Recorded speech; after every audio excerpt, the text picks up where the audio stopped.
Malone, who was censored over his controversial vaccine views, sits down for an in-depth chat with me.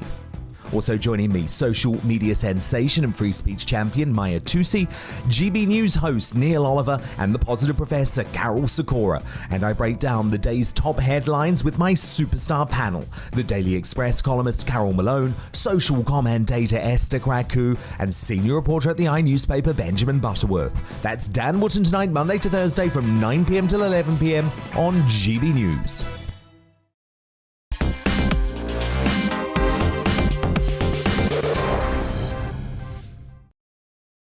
Hello there, I'm Eamon. And I'm Isabel. And you're watching the GB News digital stream across the United Kingdom. And around the world. If you're here in the UK, you can also watch us on your TV screen. GB News is Freeview channel 236. On Sky, we're channel 515. 626 on Virgin Media. Just remember, you might need to retune your TV to watch the channel. Yeah, and if you are doing that, find out more about retuning by going to gbnews.uk. Join my show Farage, 7 p.m. till 8 p.m. Monday through Thursday, and there you will get opinion, analysis, debate, and I'll cover stories that nobody else dares to touch. And then for the last 15 minutes, talking pints. We're over a drink. We have a civilized conversation with someone. We very often disagree, but we do it in a grown-up way. Come and join me on Farage.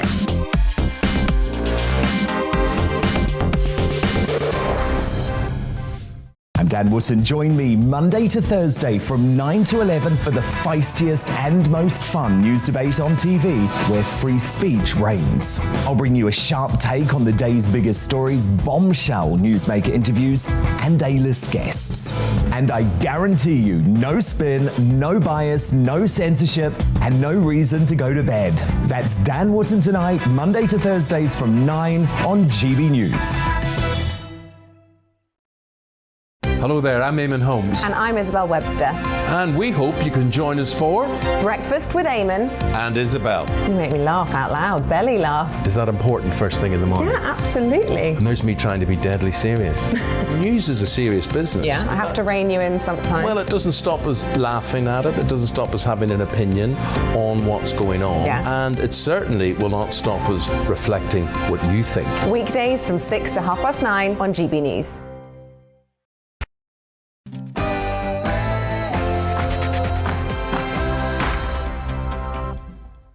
No spin, no bias, no censorship. I'm Dan Wootton. Tonight, as doomsday modelers are forced to admit they got their scariant predictions dangerously wrong, is it time to stop the long-term testing and isolation of the asymptomatic? I'll explore if that is the route back to normality in my digest. Then I'll let my superstar panel off the leash. Today, they are the Daily Express columnist Carol Malone, senior reporter at the newspaper Benjamin Butterworth, and social commentator Esther Kraku.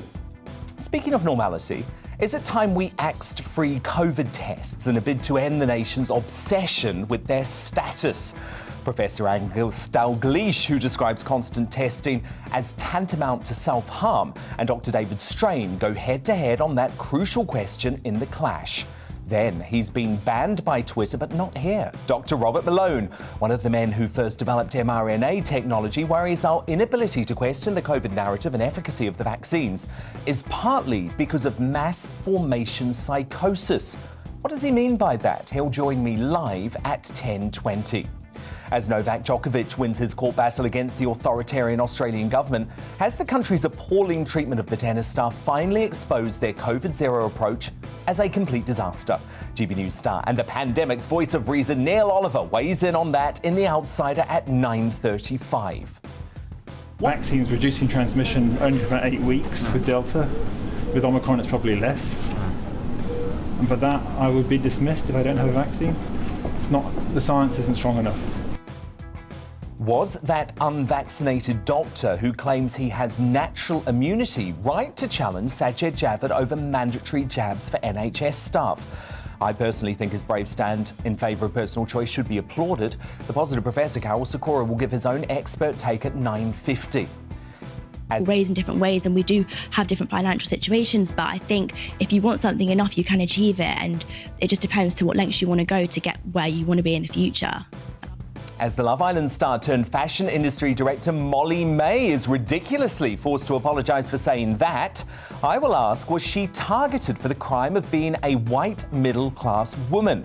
Political commentator Maya Tusi tackles this case of liberal hypocrisy and identity politics on steroids at Uncancelled at 10:40. Plus, did radio DJ Majid Nawaz deserve to be so brutally axed by LBC for questioning the vaccine rollout? And has Michael Gove finally solved the cladding crisis, and will it be enough to reverse the Tory party's fortunes? We'll debate that more of today's stories in the Media Buzz. Plus, we'll bring you a first look at tomorrow's newspapers and crown another Greatest Briton in Union jackass. This is Dan Wootton Tonight. Let's go.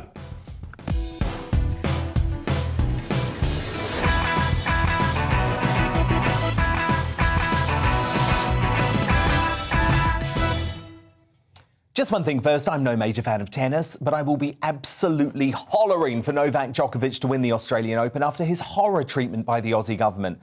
I've got a theory on this one. Aussies are so angry about their failed and draconian zero COVID strategy that they're turning the Serb tennis superstar into their whipping boy because he's unvaccinated. In a column today for Mail Online, I explore this theme by writing, "The shameful and scandalous Novak Djokovic court case was like so many other pandemic-era made-for-media events, pure COVID theatre." While the Serb has now become an international symbol for fighting against coronavirus tyranny, the unsavoury saga shows just how far usually freedom-loving Australia has fallen down the rabbit hole of virus-inspired authoritarianism over the past 2 years. The vicious attitude from local politicians and most Aussies shows the real dangers of a zero COVID policy.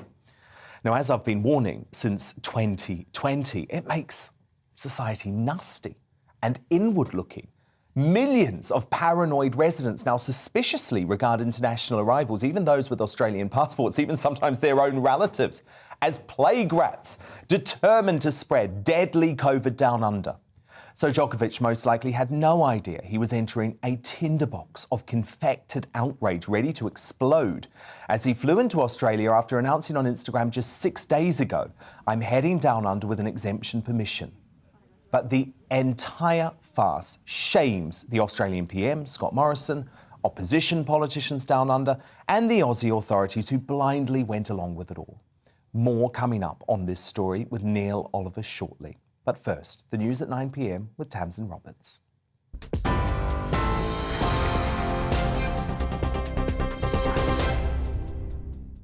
Dan, thank you. Good evening from the GB newsroom. The government says it'll take every step necessary to protect leaseholders in the ongoing cladding crisis. Housing Secretary Michael Gove told MPs the building industry should fix dangerous cladding in medium-rise blocks. Labour leader Sir Keir Starmer said the action is very late. Mr Gove told the Commons developers that sought to profit should take full responsibility. Leaseholders are shouldering a desperately unfair burden. They're blameless, and it is morally wrong that they should be the ones asked to pay the price. I'm clear about who should pay the price for remedying failures.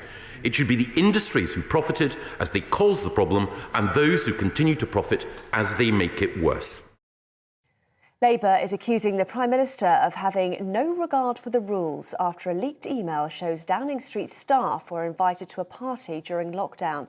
According to ITV News, more than 100 staff were asked to bring their own booze for socially distanced drinks in Number 10's garden on the 20th of May 2020.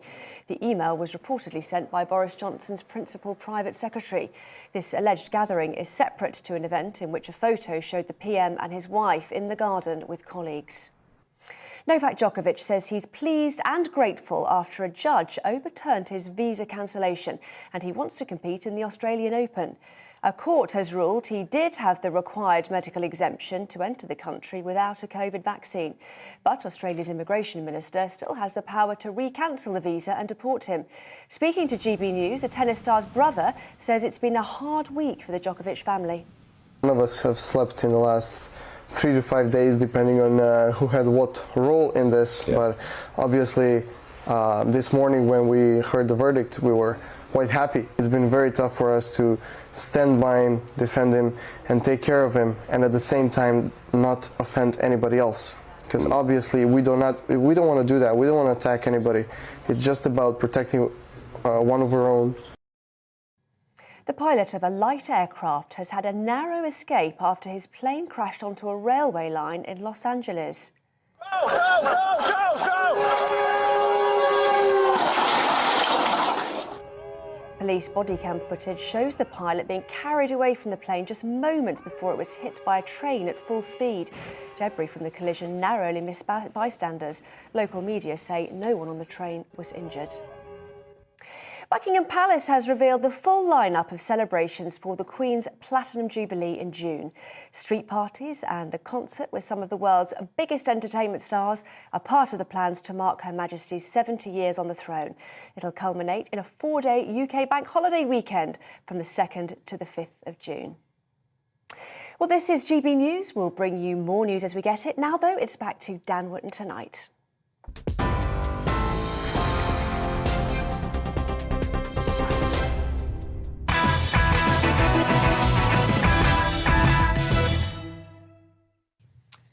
It's been another landmark weekend in terms of how the COVID-obsessed who want forever restrictions and draconian controls in our lives wake up to the reality of Omicron.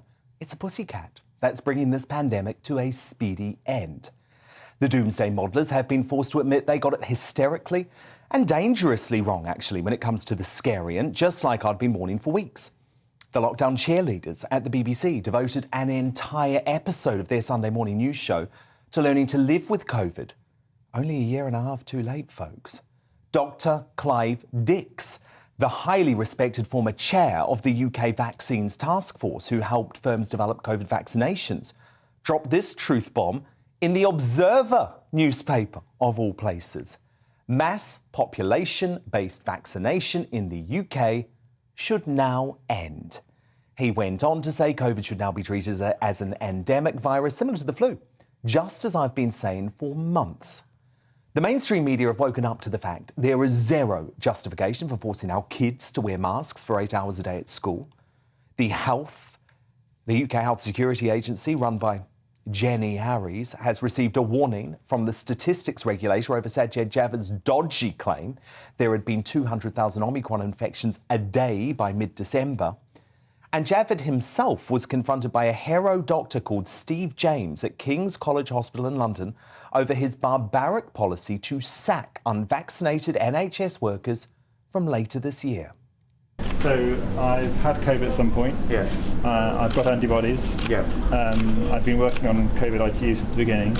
I have not had a vaccination. I do not want to have a vaccination. The vaccine's reducing transmission only for about 8 weeks with Delta. With Omicron, it's probably less. And for that, I would be dismissed if I don't have a vaccine. It's not, the science isn't strong enough. That's your view. And your views? Even the lunatic communists within the independent Sage Group have admitted that, just like the Labour Party, they got it spectacularly wrong to demand more lockdown measures pre-Christmas. So finally, within government, serious conversations are taking place about how we can open up the economy once and for all. To do that, I'm convinced we must stop the long-term testing and isolation of the asymptomatic, or life will never return to normal. The left have erupted in true horror, to reports in the Sunday Times that this will also mean axing free lateral flow tests within weeks, only providing them on the state in high-risk settings like, care homes, hospitals, schools, or to people with symptoms. But I think that's the best thing this government could possibly do. How is it normal for the government to spend £6 billion to keep testing perfectly healthy folk? Free tests, not provided, by the way, in the US or Australia or Ireland, have inflated our COVID case rate and allowed us to become a punching bag for the rest of the world. Of course, all of this is bad news for a little COVID dictator like Mark Drakeford, who has done all he can to numb the Welsh people into terror over Omicron by banning everything from going to a nightclub to running in a group outdoors. Ludicrously, this bloke claimed Boris Johnson wasn't protecting the English people. The outlier here is not Wales. Wales is taking action, as is Scotland, as is Northern Ireland, and as are countries right across Europe and right across the globe. The one country that stands out as not taking action to protect its population is England. So the question is not why is Wales not following what is going on in England? The real question is why is England such a global outlier in the way in which governments elsewhere are attempting to protect their populations from coronavirus? And the political... Well, Mr. Drakeford, the stats don't lie. Wales has consistently had a higher case rate than England, including right now. Your ridiculous restrictions about fear and control don't do anything to stop the spread of the virus. In fact, England's COVID rate is also now lower than Scotland, believe it or not. According to figures published by Nicola Sturgeon's Scottish Government, the nation has 2,824 cases per million people in the week to January the 6th. That compares to England's 2,615. England also much lower than Wales with 3,481 and Northern Ireland with 3,893. Yep, that's right. That's England. That didn't decide to slaughter the hospitality industry and plunge us into what amounts to further lockdowns, even though, by the way, you know, I think Plan BS is still highly damaging. Now, some of us have been wide awake for years now to the dangers of the sort of policy approach coming from Scotland and Wales. We're fast being proved right. But to respond now, let me bring in my superstar panel. The Daily Express columnist, Carol Malone. Hello. Senior reporter at the newspaper, Benjamin Butterworth. And the social commentator, Esther Kraku. Carol, it's great to have you back in the studio. After your little brush with Omicron, which, let's be honest, it's a pussycat, Carol. You're absolutely fine. It was a pussycat, and it was a little brush with it. I mean, this is like COVID's last stand. Yeah. I mean, I really didn't know I had it, and even when I knew I had it, I was waking up every day thinking, today it's going to hit me, I'm going to be able to breathe, I'm going to be on a ventilator.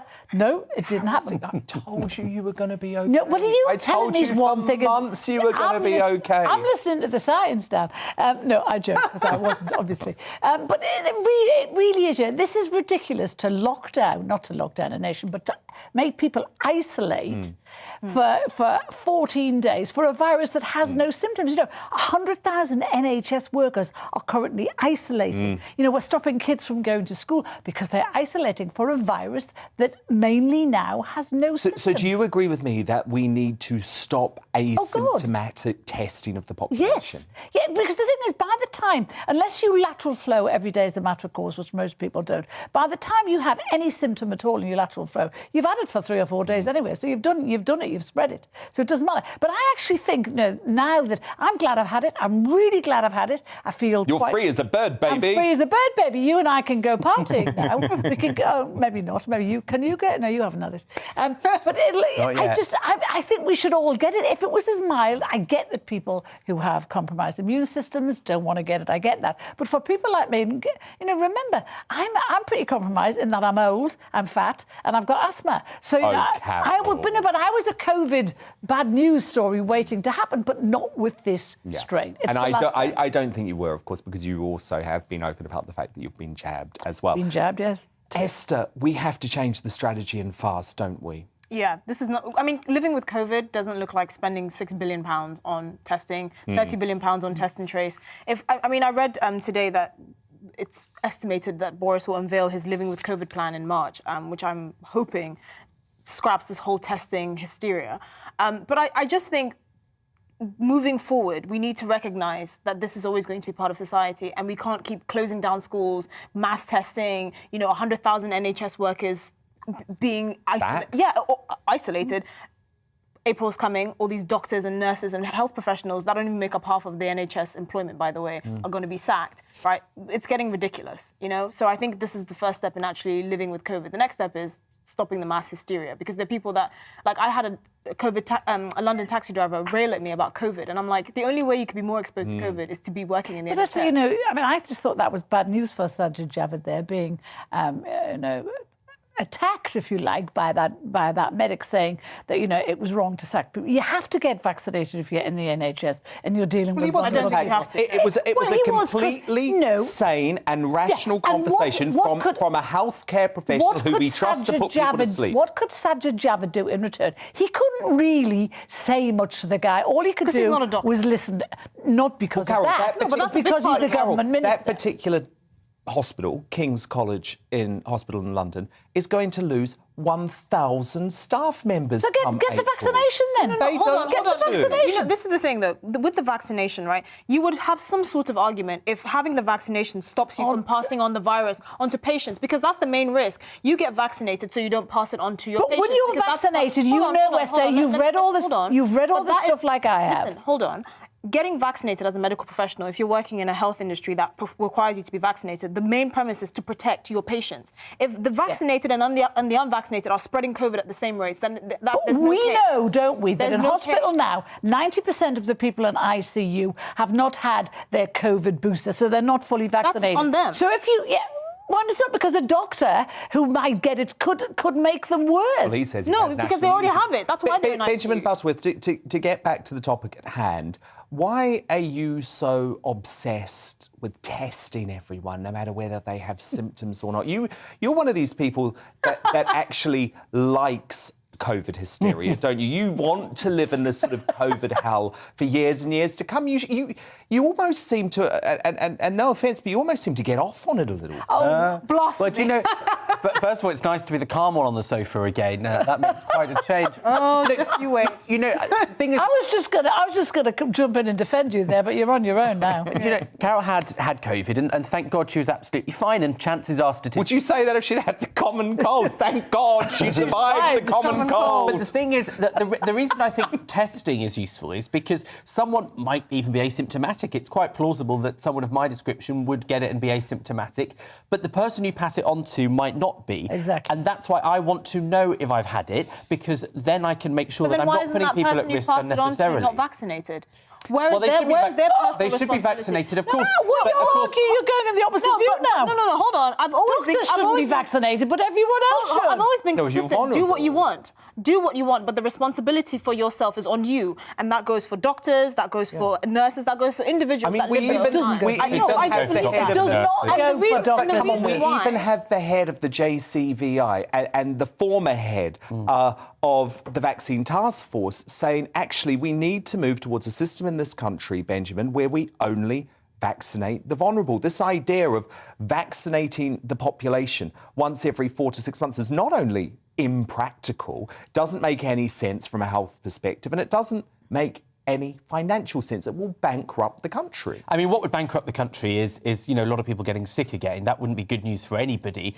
And clearly we know that your resistance to the virus fades in the sort of about 3 months. So you want a fourth booster? Hold on. And so, you know, there's nothing fundamentally odd about having repeat doses of something like that. You know, we get the flu shot every year. Yeah. No, the vulnerable do. And people have, well... The vulnerable. I get a flu shot. And that's a choice. And you've just said you view yourself as vulnerable. Yeah.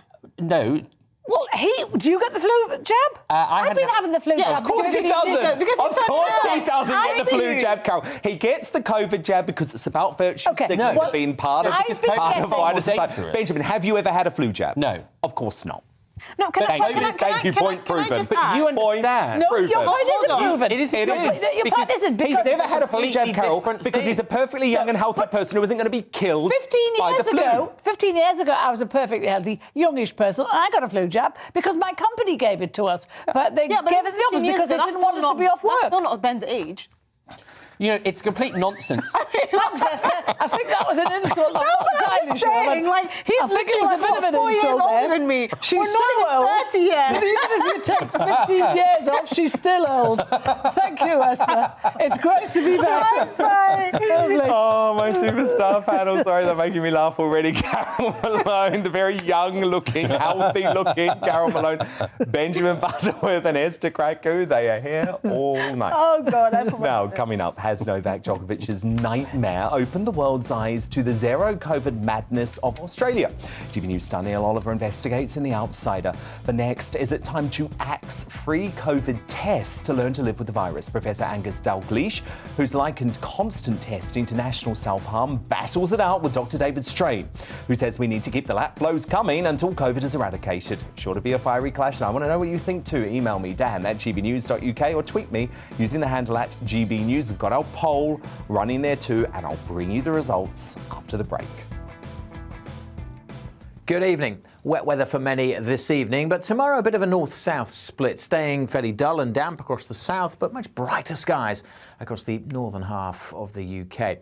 This set of weather fronts is responsible for the cloud and rain, but they are all, as I say, shifting south, allowing clearer skies to follow across Scotland and Northern Ireland by morning time, and then eventually across Northern England and Wales as well. But it will be fairly grey to start with, the clouds sticking around here overnight across England, Wales, some rain and drizzle for most, some heavier bursts likely over the Midlands and Eastern England, but clearer skies arriving for Scotland and Northern Ireland, allowing a touch of frost certainly over hills and in rural areas. Towns and cities just about staying above. Staying pretty windy across the far northwest. Lighter winds further south, but it will be quite a grey start to Tuesday, albeit pretty mild as well. Still some heavier bursts of rain to come over eastern areas, at least for a time during the morning, but the rain should clear from northern England by mid-morning, North Wales, so brighter skies here for the afternoon. Sunny spells for Scotland and Northern Ireland, always some showers over the Highlands, the Northern Isles and the Western Isles. Temperatures generally close to average across the north, pretty mild in the south, but it will be staying pretty grey here until late on. Eventually though, even across East Anglia in the south east, the rain should disappear through the evening time, and that will allow clear skies for all and a more widespread frost forming as we head into Wednesday morning, and a greater chance of seeing some fog patches too, which may take a while to clear on Wednesday. So some dense fog around over the Midlands in particular on Wednesday morning. A bit more cloud across northern Scotland with some patchy rain again over the Highlands and the Western Isles. But for most, Wednesday's a sparkling day of sunshine, a lovely winter's day with temperatures picking up after that frosty start to about average really for the time of year, 7, 8, maybe 9 or 10 in the northwest. Further frost to come this week, largely dry, some sunshine by day, but some more dense fog patches too.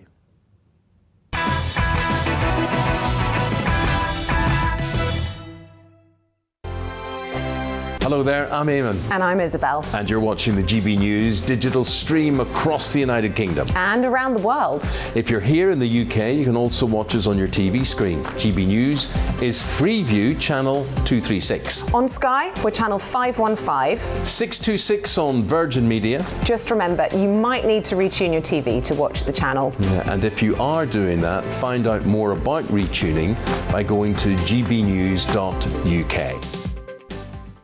Join my show Farage, 7 p.m. till 8 p.m. Monday through Thursday, and there you will get opinion, analysis, debate, and I'll cover stories that nobody else dares to touch. And then for the last 15 minutes, talking pints. We're over a drink. We have a civilized conversation with someone. We very often disagree, but we do it in a grown-up way. Come and join me on Farage.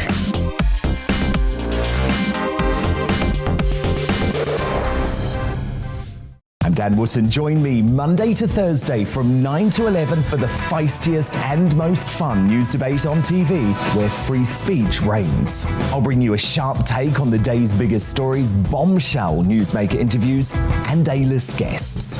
And I guarantee you, no spin, no bias, no censorship, and no reason to go to bed. That's Dan Wootton tonight, Monday to Thursdays from 9 on GB News. Hello there, I'm Eamon Holmes. And I'm Isabel Webster. And we hope you can join us for Breakfast with Eamon and Isabel. You make me laugh out loud, belly laugh. Is that important first thing in the morning? Yeah, absolutely. And there's me trying to be deadly serious. News is a serious business. Yeah, I have to rein you in sometimes. Well, it doesn't stop us laughing at it. It doesn't stop us having an opinion on what's going on. Yeah. And it certainly will not stop us reflecting what you think. Weekdays from 6 to 9:30 on GB News.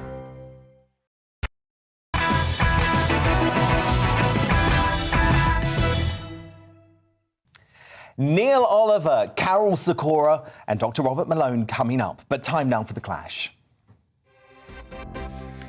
As government rhetoric finally begins moving towards living with COVID, is it time we rethink our attitudes towards testing? Angus Dalgleish, a professor of oncology, has argued that the constant use of lateral flows has seen the nation lurch into mass hysteria.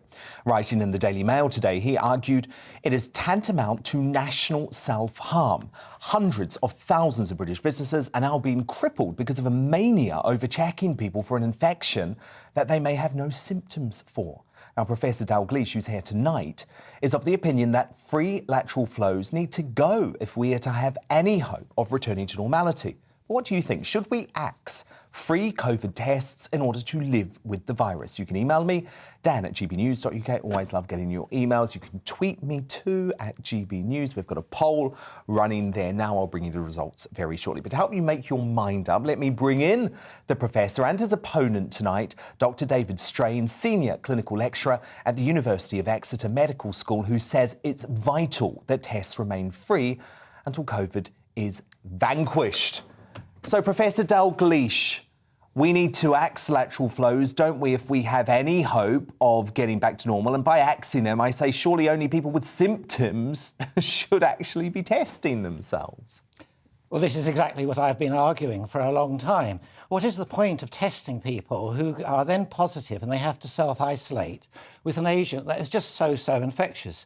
And what's convinced me that it is completely pointless trying to have a get rid of COVID per se and let it just a zero COVID policy, and the futility of what we're seeing in Australia at the moment, is that what is the point when people who've been vaccinated, they take all the precautions, they go to various events, and they're all coming out infected 2 to 5 days later with the Omicron. Now, from my point of view, that is wonderful news, because the Omicron is infecting them. Often they don't know, but they've taken a test because somebody else felt a little odd, and so they're positive. So the whole lot of them, half of my staff were isolated last week because of this very scenario. None of them are ill.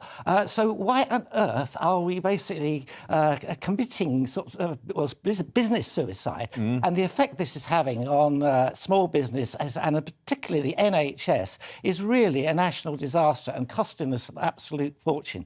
And I just reiterate, I think the fact you have an infection that's so infectious that everybody seems to be getting is wonderful news, because this could be the final proper vaccination, much better than keep jabbing with different ones, third, fourth, etc. This is going to give us a broad range of vaccination, and I think that's going to be the be-all and end-all and the beginning of the end, and we should actually adapt accordingly. Dr. David Strain, I mean, all of that from Professor Dalgleish makes me feel happy and positive. Why do you say that we should keep on testing? So I have to say, I agree with a lot of what Professor Dalgleish has just said. I mean, the Omicron variant is actually the thing that's going to protect us from this new IHU variant in France, which is a lot more deadly, but a lot less transmissible. And therefore, having the Omicron variant is going to be beneficial in that case. But we are still seeing a lot of people, particularly the unvaccinated and those immunocompromised for many other conditions, are in hospital at the moment. I've spent most of today planning to open additional wards to care for these patients. And we do need to be thinking about our engagement with these highly vulnerable people. Unless we have some idea of our status, it effectively means we are putting these vulnerable people, putting elderly people into their own personal lockdown. And therefore we are, by definition, discriminating against some of the most vulnerable in society if we are getting into a position where we are mixing with them without knowing what risk we pose But David, to them. throughout human history, David, sorry, can I just interrupt and get you to address something specifically?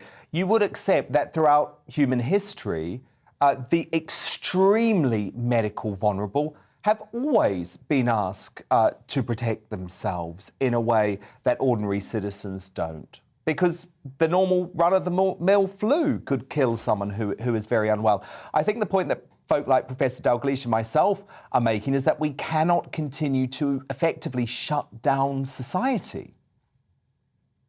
Everything that we're seeing about the Omicron variant is pretty much most of the population will have had it within 6 weeks or so. Like Professor Dalgleish, I am really keen that Omicron does spell the end. We are really hopeful that there's not going to be any further mutations. We're hopeful that we're not going to end up in this position where the next variant actually comes back more like Delta rather than more like the common cold. We all hope that's going to be the case. But for the next 6 weeks or so, we have these vulnerable patients that all previously were part of society. I mean, we've been looking after people who are teachers, who are working in a bank, working in many other agencies, who are going about normal life. And whilst this is around and people are potentially spreading it to them, you've actually taken all of them out of circulation as well. If you look at healthcare staff, if I am in hospital and I give COVID to anybody who's in hospital for any other reason, COVID will make their condition worse. And therefore, there are some scenarios. But Professor Dalgleish, isn't that going to happen anyway? Yes, this is my point at the moment. We're just basically spending a fortune on people being tested. They can go and get tested if they feel like it. If they don't feel well or a contact, this, that and the other. It's costing an absolute fortune. 6 billion was the figure I saw recently. Yeah. No one's saying that you shouldn't do a test to protect the vulnerable, so people going in to work with them in the healthcare and in the hospital, of course, they will have a test to make sure that they're not infected and going to be passing it on. Although, I mean, I personally think that if you're uninfected, you work with the uninfected. If you're actually positive, you work with the positive people. I think that would actually solve a lot of the staffing problems we have as well. Because this is something that is infectious and only the really vulnerable people are at risk. And we can isolate them, we can test them like we've always done. Yeah, because Professor Dalgleish, explain to me, but before COVID-19 came along, we didn't used to shut down hospitals every year because of flu or the common cold, did we? So we have to start trusting human beings to be responsible and make sensible decisions. And I think we need to start listening to our bodies more, because actually we usually understand if we're transmissible or not based on how we're feeling. And that's not only common sense, it's science. Absolutely. I lived through the time when I'm an oncologist, but I am an oncologist old enough that we actually were general physicians and we did the hospital take. And I remember every winter it is, especially in the NHS, oh, we can't cope. There's a wave of flu and pneumonia coming in. And some years it was over 30,000 people came in and died. And these were all always the people, with a very few exceptions, who had other underlying conditions, who were very ill at any rate. It was often called the old folks' friend when it came in, and often terminated the lives which weren't very pleasant for them. And yet we didn't do anything about that. And we're dealing with a disease now that is probably, if you weigh it up, infectious and morbidity is certainly no worse. So why would we change our attitude for this? And we should just carry on and just take the precautions in the people who are vulnerable, the care homes and the hospitals. Everybody else, forget it. Only use the test to help with the diagnosis. Someone's got symptoms. Is it flu? Is it pneumonia? Is it COVID? Yeah, that's when I would exactly. Let's stop this concept of testing people every single day. I couldn't agree more. Professor of Oncology Angus Dalgleish, thank you so much. And thank you too to Dr. David Strain, Senior Clinical Lecturer at the University of Exeter. So who do you agree with? Nigel on Twitter says, we need to learn to live with the virus, but testing at this stage is prudent, I feel. That's not to say we need to test forever, though. So just for now. Michelle on Twitter says, if vaccinated and non-vaccinated will be treated the same, then yes. But not if it means locking down the unvaccinated out of certain activities by taking away testing options or making it very expensive to punish those not compliant. Interesting point. Hadn't thought about that. Tom on Twitter writes, crazy times when people constantly test even when they have no symptoms. When I have a headache, I don't assume it's a tumour. Just because you cough or have a runny nose doesn't mean it's COVID. Sometimes a cigar is just a cigar. And your verdict is now in. 81% of you agree that free COVID tests should be axed, while 19% of you say they should go on. Fascinating stuff. Coming up, was an unvaccinated doctor who claims he has natural immunity, right to challenge Sajid Javid over mandatory jabs for NHS staff. Positive Professor Carol Sikora weighs in before the end of the hour. But next, is Novak Djokovic a hero for exposing Australia's bonkers COVID rules and its horrendous treatment of outsiders? GB News star Neil Oliver sounds off straight after the break.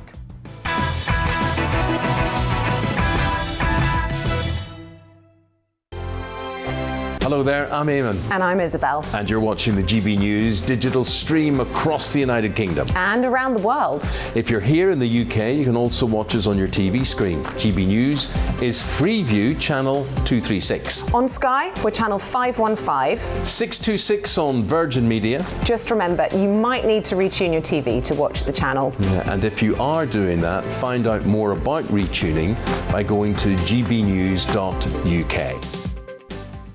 Join my show Farage, 7 p.m. till 8 p.m. Monday through Thursday. And there you will get opinion, analysis, debate, and I'll cover stories that nobody else dares to touch. And then for the last 15 minutes, talking pints. We're over a drink. We have a civilized conversation with someone. We very often disagree, but we do it in a grown-up way. Come and join me on Farage.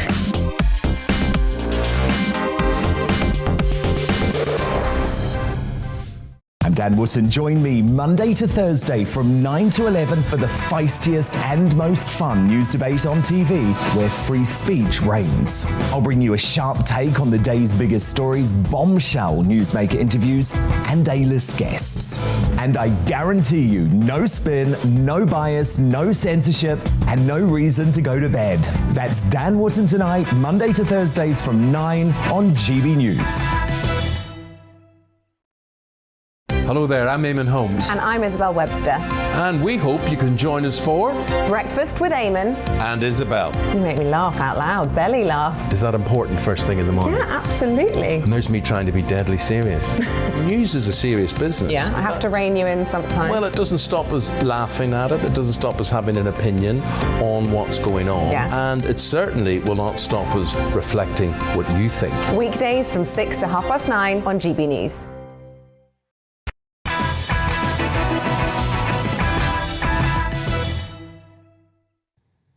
The positive Professor Carol Sikora coming up, and the brilliant Dr. Robert Malone. But first, Neil Oliver is tonight's outsider.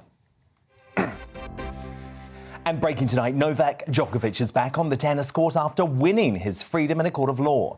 The tennis star posted this picture on social media after a judge freed him from his hotel isolation. There were scenes of celebration in Melbourne after he won the court battle.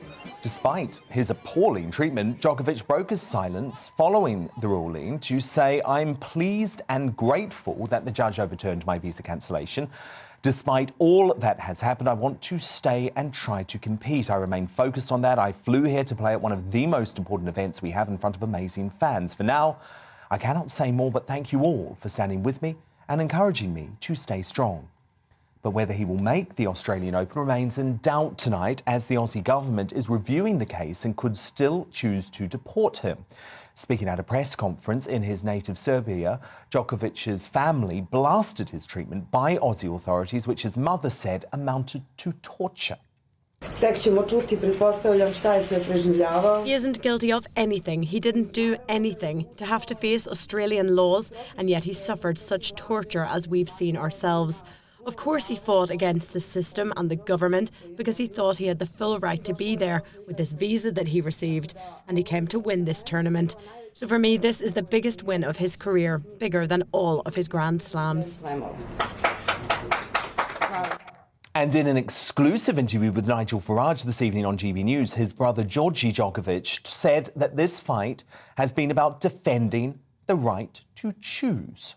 Been attacked from several different media all around the world. Well, of course, because you're all anti-vaxxers. You're a family of anti-vaxxers. That's what people have said. Well, that's just not true. We're only fighting for the liberty of choice. Neil Oliver joins me now. Neil, what a fascinating story this has been. Does the appalling treatment of Novak Djokovic show just what a disaster Australia's COVID-0 approach has been?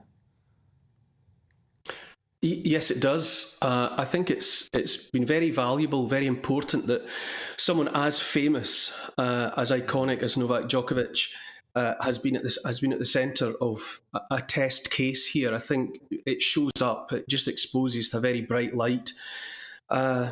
Yes, the incompetence and the heavy-handedness of the Australian regulations. I think the Australian politicians, and they're not alone in this at all. It's happened in Australia, and so they have been they have been exposed in this way. But it's shown that so many of the politicians around the world have lacked the stature to cope with the events that are unfolding around them, and even as it became demonstrable of the fact that they couldn't beat the virus. None of their restrictions, none of their regulations worked. And none of them had the class or the wit or the wisdom to take a different tack. They've just continued to stand at the roulette wheel and keep on gambling that their one option would finally win them back all the money that they had lost. And I think watching the Djokovic family, for example, they ran rings around the Australian authorities. They appeared dignified. All of them that I saw spoke eloquently, often in perfect English, and they just seemed to rise above it. And everything they said and everything they did seemed to further expose the Australian authorities for being the petty authoritarians that they demonstrably are. And I'm delighted that things have worked out for Djokovic as they have, although obviously there's still a sword of Damocles hanging over him. And I think that's another telling element, perhaps the most telling of all, that Djokovic, as we know, followed the law. He followed the letter of the law. He did all that was expected of him. That judge today tried to underline that. And the fact that the Australian government is still, retaining the right basically to overlook the law, it is so telling. I remember I was in Canberra filming in Australia in 2015 around the anniversary of Gallipoli. And in New Parliament House in Canberra, there's a copy of Magna Carta proudly on display. It's the only one in the Southern Hemisphere. Magna Carta is one of the foundation blocks of democracy, of modern liberal democracy, and the rights that we all hold so dear. And fundamentally, Magna Carta underscores the fact that no one is above the law. Not emperors, not kings, not politicians, not governments. No one is above the law.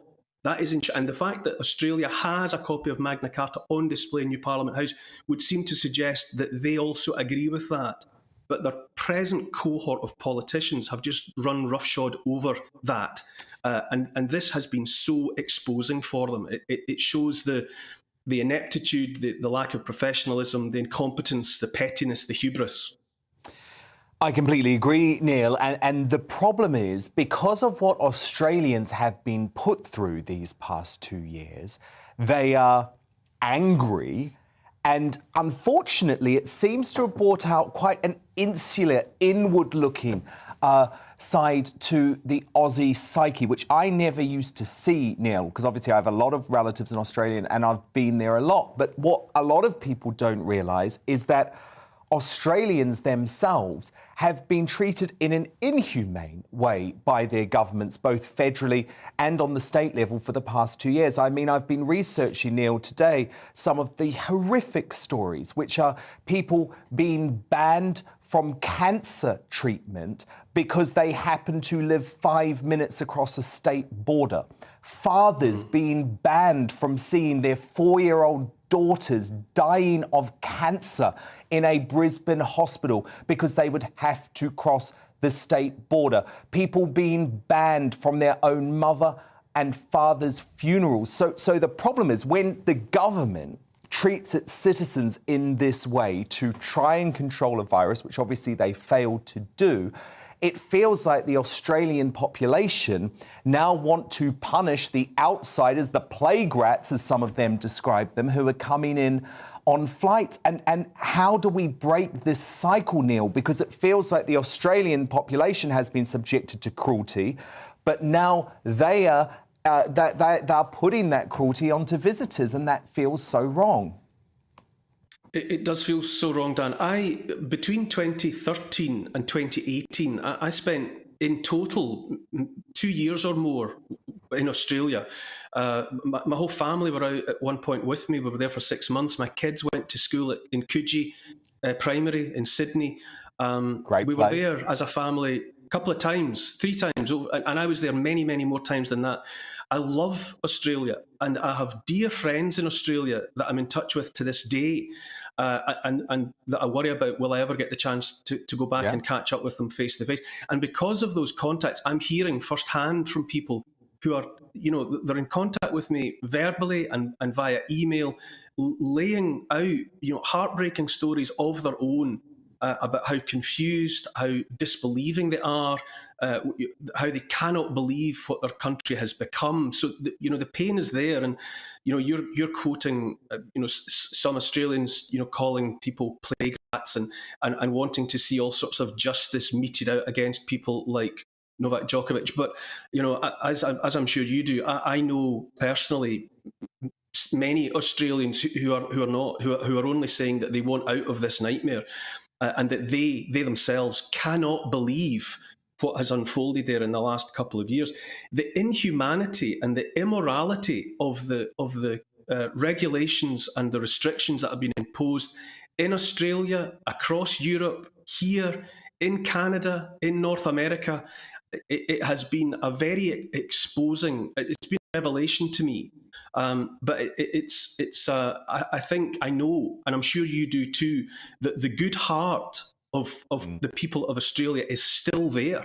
And I know that because I hear from all the people that I'm talking to want this to end. And they are not people, they're not talking about plague rats, and they're not wanting whatever, the hammer of the law or whatever brought down on visitors or on anybody else. Yes, you'll be hearing those voices or seeing them in the press and in the media, but it would be unfair and inaccurate to characterise the whole of Australia. No, you're right. That way.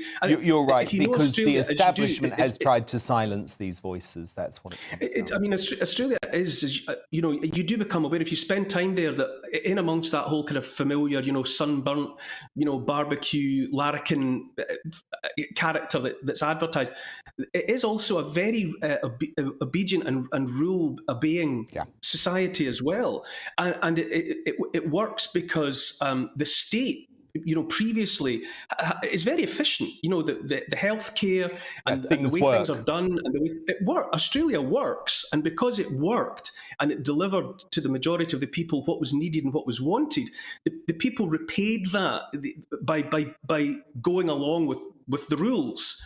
And I think that has laid them open and made them vulnerable to what has happened in the last couple of years, which is to say that this particular batch of politicians faced with COVID seem to have just run to the drawer marked emergency powers, and they've emptied it out onto the carpet, and they're just using everything they can find. No, you're completely right. The wrong way to go. It's fascinating analysis, because I think Aussies, much more than Brits, tend to trust their governments. And of course, because their governments have put them through such hell to achieve zero COVID, which of course was always a fantasy. It was a futile fantasy and it hasn't come true. There's a lot of people who are starting to question and lose faith in that trust. And that's why we end up with the politicians trying to crack down even harder on Djokovic, because it's a great distraction, isn't it, ahead of a federal election. Just a final point. I think it's probably worth saying, Novak Djokovic, I'm not even a great sports follower, but even but probably better than a sports fan, I can see that Novak Djokovic is something very, very special. Yeah. He's one of sports immortals, without a shadow of a doubt. And he's got where he's got by himself. It's by his own will. And I'm sure he's got a great team around him, but it's the power of his will, his determination, and his talent that's got him to where he is. And he has been confronted by these Australian politicians, these here today, gone tomorrow people. And politicians are usually preoccupied with their legacy, how they'll be remembered. Now, if Scott Morrison and the rest of them at the moment are remembered at all, it will be as footnotes in the story of Novak Djokovic, because they have demonstrated that they have been dwarfed, utterly outpositioned and dwarfed by the times in which they have found themselves living and governing. And they'll only be remembered as incompetence who briefly inconvenienced one of sport's immortals in the form of Novak one of the greats who stood up for liberty, and there haven't been many who have, and so we will not forget that. Neil Oliver, I have to say, I'm hearing all of these suggestions that the Melbourne fans might boo Novak Djokovic if he does make it to the Aussie Open, but you just know there are going to be tens of millions of us who, as you say, maybe not huge tennis fans in the past, I'm certainly not, but we are going to be rooting for Djokovic in a way that we never would have been before this tournament. But Neil 100%. Oliver, thank you so much. We will talk again next week. Coming up, Dr. Robert Malone, one of the pioneers of mRNA technology, a man censored by big tech, joins me to ask if we've lost the ability to question COVID orthodoxy. It's going to be a big interview. He's an important man. It's coming up at 10:20. But next, what does Carol Sikora make of the doctor who confronted Sajid Javid on mandatory NHS vaccines, a fellow free thinker in the world of medicine? The Positive Professor, straight after the break. Good evening. Wet weather for many this evening, but tomorrow a bit of a north-south split, staying fairly dull and damp across the south, but much brighter skies across the northern half of the UK. This set of weather fronts is responsible for the cloud and rain, but they are all, as I say, shifting south, allowing clearer skies to follow across Scotland and Northern Ireland by morning time, and then eventually across northern England and Wales as well. But it will be fairly grey to start with, the clouds sticking around here overnight across England, Wales, some rain and drizzle for most, some heavier bursts likely over the Midlands and eastern England, but clearer skies arriving for Scotland and Northern Ireland, allowing a touch of frost certainly over hills and in rural areas. Towns and cities just about staying above. Staying pretty windy across the far northwest. Lighter winds further south, but it will be quite a grey start to Tuesday, albeit pretty mild as well. Still some heavier bursts of rain to come over eastern areas, at least for a time during the morning, but the rain should clear from northern England by mid-morning, North Wales, so brighter skies here for the afternoon. Sunny spells for Scotland and Northern Ireland, always some showers over the Highlands, the Northern Isles and the Western Isles. Temperatures generally close to average across the north, pretty mild in the south, but it will be staying pretty grey here until late on. Eventually though, even across East Anglia in the south east, the rain should disappear through the evening time, and that will allow clear skies for all and a more widespread frost forming as we head into Wednesday morning, and a greater chance of seeing some fog patches too, which may take a while to clear on Wednesday. So some dense fog around over the Midlands in particular on Wednesday morning. A bit more cloud across northern Scotland with some patchy rain again over the Highlands and the Western Isles. But for most, Wednesday's a sparkling day of sunshine, a lovely winter's day with temperatures picking up after that frosty start to about average really for the time of year, 7, 8, maybe 9 or 10 in the northwest. Further frost to come this week, largely dry, some sunshine by day, but some more dense fog patches too.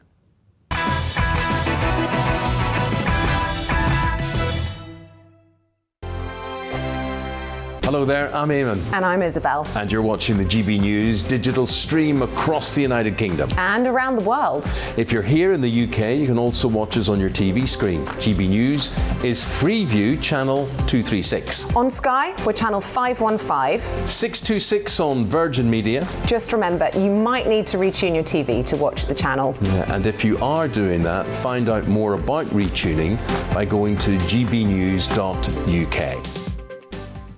Join my show Farage, 7 p.m. till 8 p.m. Monday through Thursday, and there you will get opinion, analysis, debate, and I'll cover stories that nobody else dares to touch.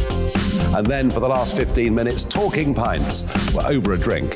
We have a civilized conversation with someone. We very often disagree, but we do it in a grown-up way. Come and join me on Farage.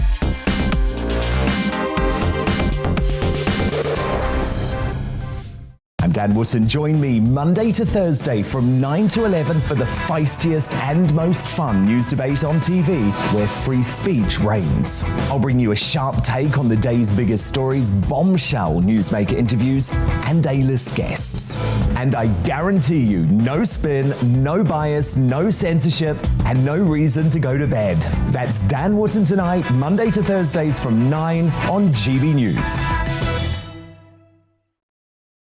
Hello there, I'm Eamon Holmes. And I'm Isabel Webster. And we hope you can join us for Breakfast with Eamon and Isabel. You make me laugh out loud, belly laugh. Is that important first thing in the morning? Yeah, absolutely. And there's me trying to be deadly serious.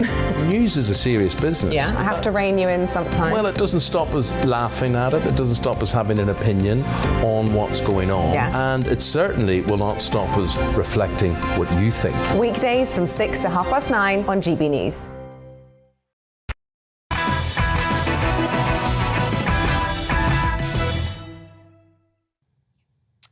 Dr. Robert Malone and Maya Tusi on the way. But first, it was a moment of reason that so many of us had been waiting for. During a visit by Sajid Javid to King's Hospital in London, a doctor called Steve James, who claimed he has antibodies that gave him natural immunity to COVID, calmly schooled the Health Secretary on why blindly firing unvaccinated medical staff was the wrong path to go down. What do you think of the new rule to require vaccination of all NHS staff? I'm not happy about that. So you're not happy about it? Tell me. So I've had COVID at some point. Yeah. I've got antibodies. Yeah. I've been working on COVID ITU since the beginning. I have not had a vaccination. I do not want to have a vaccination. The vaccine's reducing transmission only for about 8 weeks with Delta. With Omicron, it's probably less. And for that, I would be dismissed if I don't have a vaccine. It's not, the science isn't strong enough. That's your view. And your views?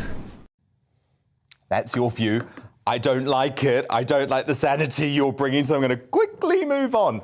Since then, the head of the hospital has revealed his fears that he could lose 1,000 unvaccinated staff when the new rule comes into force on April the 1st. This sounds like a case for examination by the positive professor himself. Carol Sikora joins me now. So, Carol, did this doctor have a point? He certainly did. I'd love to meet him, and I'd love to ask him, has he had hepatitis checked over the years? I've been qualified for nearly 50 years, and every year I check my hepatitis antibodies, and I've had a hepatitis injection to protect patients, to protect myself from that disease. And I'm sure he has. He's not an anti-vaxxer. What he's expressing is doubt about the COVID vaccine, which we know is leaky. It's not that protective. We know people have the immunity. I've had the booster and everything and still had COVID about 6 weeks ago, asymptomatic, but I was still positive. So it's not a fully effective vaccine like hepatitis or polio or some of the other vaccines we have. And that's the problem. 70,000 people in the NHS have not been vaccinated. They're coming up to the line now to being dismissed. Now, are we really going to do that? I think not. I think some way out will be found. I bet poor old Sajid didn't expect to be confronted with that on a goodwill visit to a London hospital. And he was. And he's not the man that can make a decision. I mean, he relies on experts. And the groupthink is very powerful with experts. They get together, they club, they have a cup of tea, and they say, right, we've got to make a decision. This is going to be it. We all have to think the same. Here's Steve James, who's thinking a bit outside the box about the duration of immunity. Well, to me, it's a moral decision, though, Carol. And when you have the head of the JCVI saying we can't keep on vaccinating the entire population every 4 to 6 months, we have to just vaccinate the vulnerable now, surely there's a change of tack happening. And I think you're right. I think they're going to have to change the rules. They will. And, Steve James is not a nutter. He's not thinking of 5G masks and chips being inserted. It's nothing like that. It's a perfectly rational scientific argument for this particular vaccine. And that's it. And that's his belief. Do we fire him? Are we seriously going to fire someone like that? And people like him all around the country in the NHS? I don't think so. Well, I hope not. Carol Sikora, the positive professor. Thank you so much, Carol. We'll speak again next week.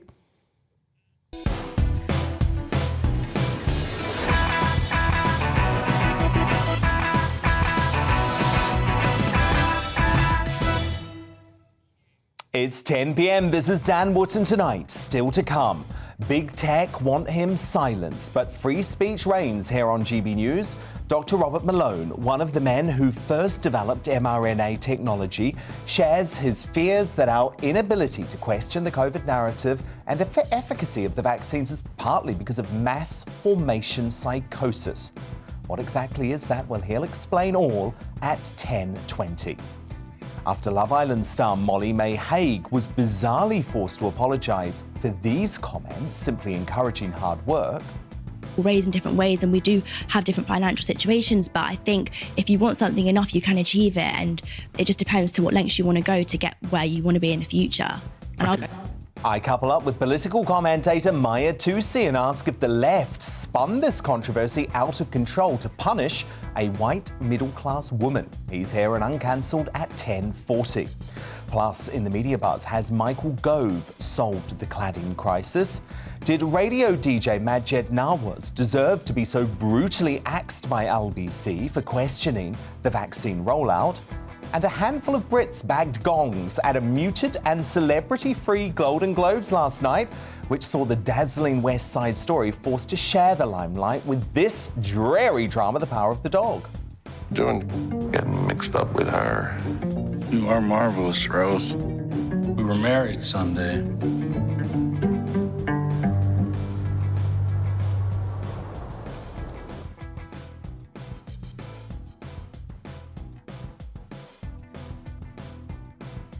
Honestly, it put me to sleep. When are we going to stop celebrating pompous flicks during awards season? My panel have thoughts on all of those topics and are ready for their close-up. It's the Daily Express columnist Carol Malone tonight, senior reporter at the iNewspaper Benjamin Butterworth, and the social commentator Esther Kraku. Don't go anywhere too, because next we'll have a first look at tomorrow's newspaper front pages. And remember, at 10:50, just before the end of the show, we crown today's greatest Briton and Union jackass. It's a very busy show, but before all of that, the news with Tamsin Roberts.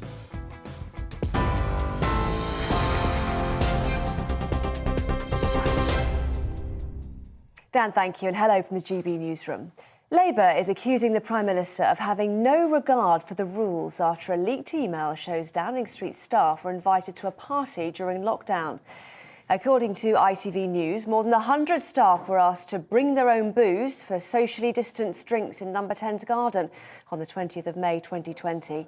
The email was reportedly sent by Boris Johnson's principal private secretary. This alleged gathering is separate to an event in which a photo showed the PM and his wife in the garden with colleagues. The government says it'll take every step necessary to protect leaseholders in the ongoing cladding crisis. Housing Secretary Michael Gove told MPs the building industry should fix dangerous cladding in medium-rise blocks. Labour leader Sir Keir Starmer said the action is very late. Mr Gove told the Commons developers that sought to profit should take full responsibility. Leaseholders are shouldering a desperately unfair burden. They're blameless, and it is morally wrong that they should be the ones asked to pay the price. I'm clear about who should pay the price for remedying failures. It should be the industries who profited as they caused the problem and those who continue to profit as they make it worse. Novak Djokovic says he's pleased and grateful after a judge overturned his visa cancellation, and he wants to compete in the Australian Open. A court has ruled he did have the required medical exemption to enter the country without a COVID vaccine. But Australia's immigration minister still has the power to re-cancel the visa and deport him. Speaking to GB News, the tennis star's brother says it's been a hard week for the Djokovic family.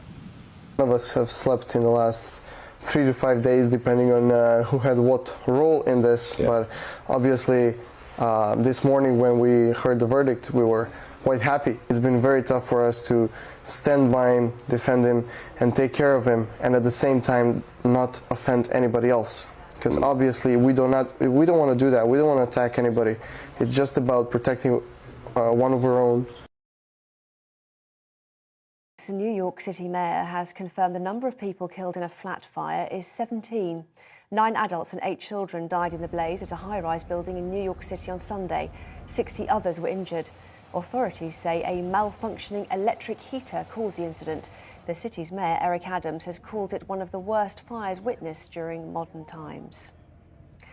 Buckingham Palace has revealed the full lineup of celebrations for the Queen's Platinum Jubilee in June. Street parties and a concert with some of the world's biggest entertainment stars are part of the plans to mark Her Majesty's 70 years on the throne. It will culminate in a 4-day UK bank holiday weekend from the 2nd to the 5th of June. Well, this is GB News. We'll bring you more news as we get it. Now, though, it's back to Dan Wootton tonight.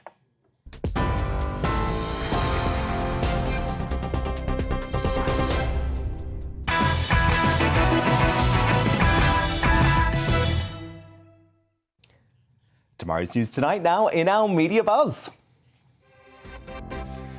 And very first look at the front pages, hot off the press. Downing Street, says the Metro, as they lead on the email evidence of an alleged bring your own booze lockdown gardening party in May 2020. Now, this has obviously been rumoured and talked about for a long time, but ITV News now has this email from Martin Reynolds, who invited more than 100 people to the socially distanced drink to make the most of the nice weather. The event, reportedly attended by Boris Johnson and his wife Carrie, and was held just an hour after then Culture Secretary Oliver Dowden banned millions of people from meeting more than one person outdoors. The Eye also covers that latest Downing Street party revelation, plus Westminster sources have told the publication that the entire cabinet backs slashing the COVID isolation period to 5 days. Honestly, I said they should do that a week ago. Come on, hurry up. We've got to get the country back on its feet. We don't have time to waste. My superstar panel back with me now. The Daily Express star columnist Carol Malone, senior reporter at the I newspaper Benjamin Butterworth, and the social commentator Esther Kraku. Now, in other political news, earlier today, Housing Secretary Michael Gove turned up the pressure on rogue property developers in a bid to prevent a repeat of the Grenfell disaster in 2017, warning they would be taxed if they refused to cover the cost of fixing unsafe cladding. I'm clear about who should pay the price for remedying failures. It should be the industries who profited as they caused the problem and those who continue to profit as they make it worse. To those who missold dangerous products like cladding or insulation, to those who cut corners to save cash as they developed or refurbished people's homes, and to those who sought to profiteer from the consequences of the Grenfell tragedy, we are coming for you. Strong words that have been warmly received by many of those who have been forced to choose between footing the bill or being lumbered with unsellable homes with major safety concerns. But Gove's estimated £4 billion plan has been met with some scepticism, with Shadow Housing Secretary Lisa Nandy questioning whether he has the muscle to punish developers who, quote, for 4 years have refused to do the right thing. So, Esther Kraku, you don't think that Michael Gove has done the right thing here, and you don't think this will turn around the Tory party fortunes? Why? Well, I think it's just muscle flexing, right? This is obviously when you impose new taxes, there's a time lag for when you actually impose the taxes to when, you know, the revenue actually gets the money and all of that. But there are other safety standards in our construction industry that he is not addressing. When the Grenfell fire actually happened in 2017, there were loads of German and French ministers that were actually shocked by how lax our standards were with construction. For instance, the EWS, which is the external wall system, it's a form that residential properties have to fill out. But it's not mandatory, right? You don't have to fill it out. So there are loads of residential properties. This excludes hotels. There are long-stay residential properties, schools, and all of that don't have to fill it out, but you're expecting, you know, these companies to foot the bill for unsafe cladding, that there's really no consequences if they don't, right? The average residential block that effectively could be a tomb in the sky, like an inferno, like Grenfell, don't really have to do anything because this legislation is just it's just a guidance, right? It's not mandatory. So there are loads of holes in our sort of construction industry that he could regulate and actually do something about, but he's just saying, oh, let's put up taxes, which is actually not a very... Whereas, Carol Malone, you put this into a different basket than the other Tory tax rises, which are going to impact ordinary folk, because you say actually the public won't care that much about very rich developers being told if you don't pay up, you're going to have to pay extra tax. And I think the public would absolutely want the developers to pay this money. You know, to me, it's just a no-brainer. You know, we've got a building safety bill that is in process at the moment, but that could take another 18 months before that is law. That will dictate dictate what has to happen to buildings in the future. But a lot of these developers knew exactly what they were doing. A lot of them skimped on the correct kind of cladding to save money. They knew exactly what they were doing. And Gove is right. This is a threat to those people. He's given them till March for the developers to pay for the cladding on all the other flats in the country who are every bit as dangerous as Grenfell was. And remember, you know, first and foremost, 72 people died in Grenfell. The families of those people have not seen justice for them yet. And just persons in jail. But they haven't seen justice in the sense that things have changed, because the building regs haven't really changed, as you've just explained. They haven't. So they need to say that. But more importantly, there are many thousands, tens of thousands of people living in flats all over the country who think that if their tower block goes up, exactly what happened to Grenfell is going to happen to them. It's shameful. And Benjamin, 4 years on. That's the scandal of this, isn't it? Yes. Because it's not only the fact that these poor folk by the thousand are living in these homes feeling unsafe. I've read many accounts of these people who have been driven close to suicide in some cases because of the mental torture of the fact that they know that they cannot sell these homes. So their lives have essentially been put on pause as a result of something which is not their fault. They didn't know. It's not even something they should have had to think about. Yeah, absolutely. I mean, it really is one of the biggest scandals of our times, that you've got these people that now have been identified as living in buildings where they run the risk of something like Grenfell. So, you know, if you're a family, you know, you're going to be terrified putting your kids to bed. And then even if chances are, thank God, nothing like that ever happens, well, you've basically lost, you know, your life savings, your biggest asset, because nobody else is going to want to move into one of those properties. And I know Esther talked about the tax side. Well, actually, you know, at the moment, it's sort of 100% tax on these people because they're losing all of their money, basically, in their property. And so they're in a terrible position. Whereas, you know, if you're going to say to these big businesses that make a fortune, many of them, frankly, aren't even based in this country. They've got some pretty clever, nifty ways to reduce their overheads. Say to those big companies, as Michael Gove has, actually, you pay for it. It was your fault in the first place. You know, the crazy thing is a lot of these buildings are actually public buildings as well. Hospitals, schools. They're not just... I mean, if the buildings that have actually been put on the register for having dangerous cladding are ones that signed up. They voluntarily said they wanted to check their cladding. There are loads of buildings that haven't done that. Yeah, to be fair, Gove has already said publicly that the government is partly to blame for this because they didn't know the state of the regulations. They just weren't looking at regulations, and they didn't know how bad and how loose they were until this happened. And that being the case, maybe the government should pay some. From a political point of view, as long as Michael Gove has nothing to do with our COVID policy and everything to do with housing policy, then I'll sleep a little bit. I quite like Michael Gove, actually. You weren't a student when he was secretary at them. I liked him when he was... And he's a COVID hysteric who wanted to plunge us into further lockdowns over Christmas and New Year, which, by the way, history has already proven was absolutely the wrong position. Anyway, though, in a dramatic rescue, a pilot in California has been pulled from his aircraft, which crash-landed onto railway tracks. I mean, this is absolutely incredible. You couldn't make it up. Just moments before it was destroyed by a speeding train. Los Angeles police released body cam video of the incident that occurred at around 2 p.m. on Sunday, where several brave officers who need to be giving medals, honestly, they can be seen racing to free the pilot from the wreckage with mere seconds to spare. Take a look at the heart-stopping moment.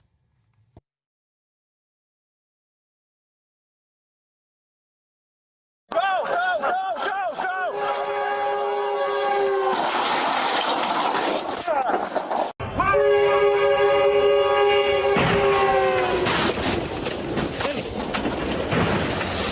You okay, man? Get up. Astonishing. Now, according to local media, the pilot was miraculously treated for just cuts and bruises and is now in a stable condition. Nobody in the train injured either. And I have to say, American police officers have had so much flack these past couple of years. We know why. But actually, this is evidence of what they do on a daily basis and why, in my books, they remain absolute heroes. Let's not defund the police, eh? Carol Malone, Benjamin Butterworth, Esther Kraku, do stand by, because coming up, did radio DJ Majid Nawaz deserve to be so brutally axed by LBC for questioning the vaccine roll-up? My panel will tackle that and more of today's top headlines in the media buzz, plus more front pages coming in too. But first, he's been banned by Twitter, but not here on GB News. Dr. Robert Malone, one of the men who first developed mRNA technology, is here to challenge the COVID orthodoxy, as is his right. Join us straight after the break. Good evening. Wet weather for many this evening, but tomorrow a bit of a north-south split, staying fairly dull and damp across the south, but much brighter skies across the northern half of the UK.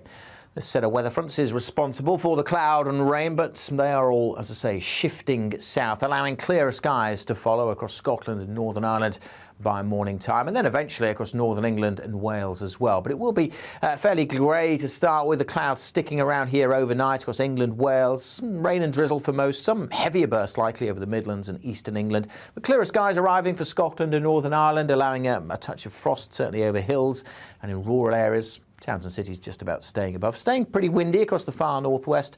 Lighter winds further south, but it will be quite a grey start to Tuesday, albeit pretty mild as well. Still some heavier bursts of rain to come over eastern areas, at least for a time during the morning, but the rain should clear from northern England by mid-morning, North Wales, so brighter skies here for the afternoon. Sunny spells for Scotland and Northern Ireland, always some showers over the Highlands, the Northern Isles and the Western Isles. Temperatures generally close to average across the north.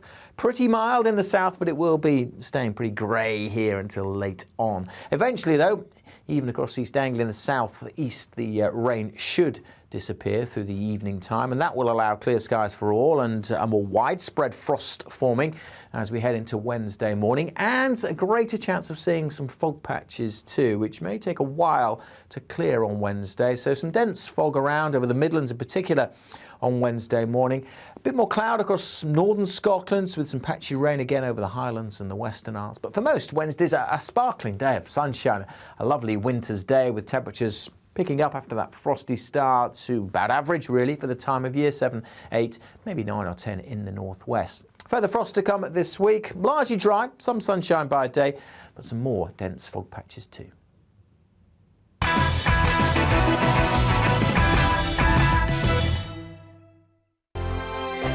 Hello there, I'm Eamon. And I'm Isabel. And you're watching the GB News digital stream across the United Kingdom. And around the world.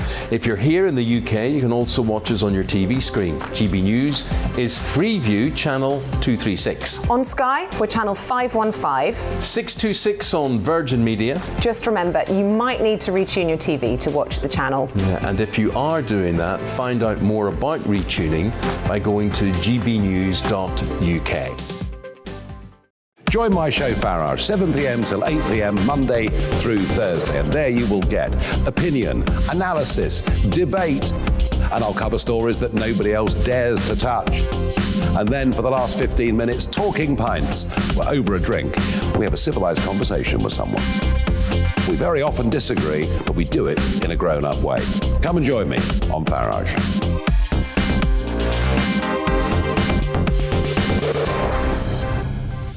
I'm Dan Wootton. Join me Monday to Thursday from 9 to 11 for the feistiest and most fun news debate on TV, where free speech reigns. I'll bring you a sharp take on the day's biggest stories, bombshell newsmaker interviews, and A-list guests. And I guarantee you, no spin, no bias, no censorship, and no reason to go to bed. That's Dan Wootton tonight, Monday to Thursdays from 9 on GB News.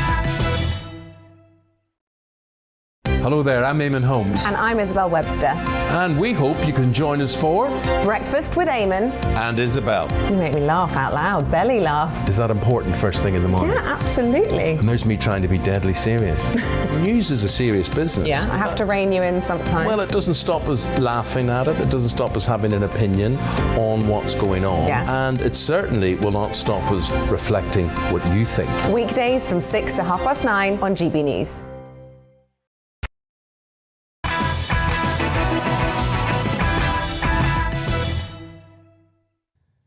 Welcome back. My next guest has been banned from Twitter, while videos of his interviews are taken down from YouTube every day.